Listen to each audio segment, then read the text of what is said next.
Halo, saya Damian. Pada video kali ini, saya akan menjelaskan tentang threats atau ancaman dalam dunia keamanan informasi. Materi ini mencakup ancaman internal maupun eksternal yang umum terjadi dalam sistem komputer maupun jaringan. Kita akan membahas tiga kategori besar, yaitu malware, network attacks, dan system attack. Mari kita mulai.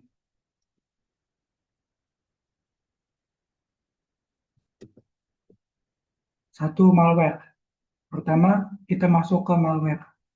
Malware adalah perangkat lunak berbahaya yang dirancang untuk merusak, mencuri data, atau mengganggu sistem. Jenis-jenis malware yang akan kita bahas kali ini ialah virus, worm, trojan, dan ransomware. Virus adalah program berbahaya yang menempel pada file atau aplikasi, lalu menyebar ketika file tersebut dijalankan.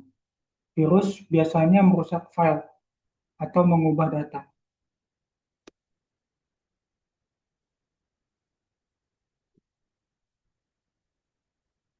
Worm. Worm adalah malware yang dapat menyebar sendiri tanpa bantuan pengguna. Biasanya memanfaatkan kelemahan jaringan dan menyebabkan bandwidth penuh.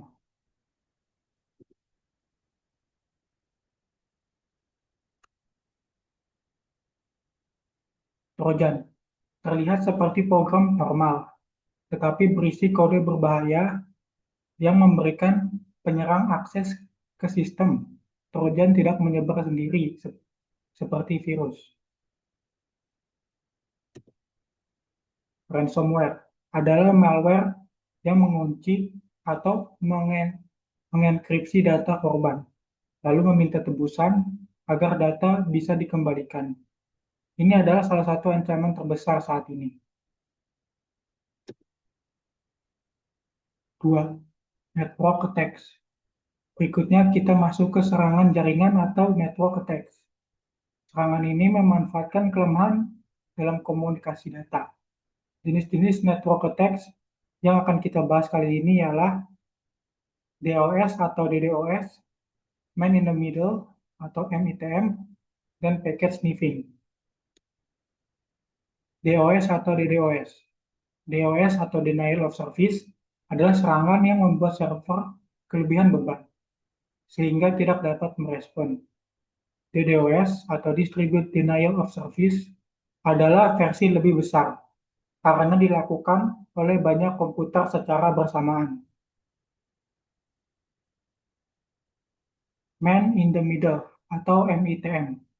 MITM adalah serangan di mana penyerang berada di tengah komunikasi dua pihak, sehingga bisa mengintip, memodifikasi, atau mencuri data.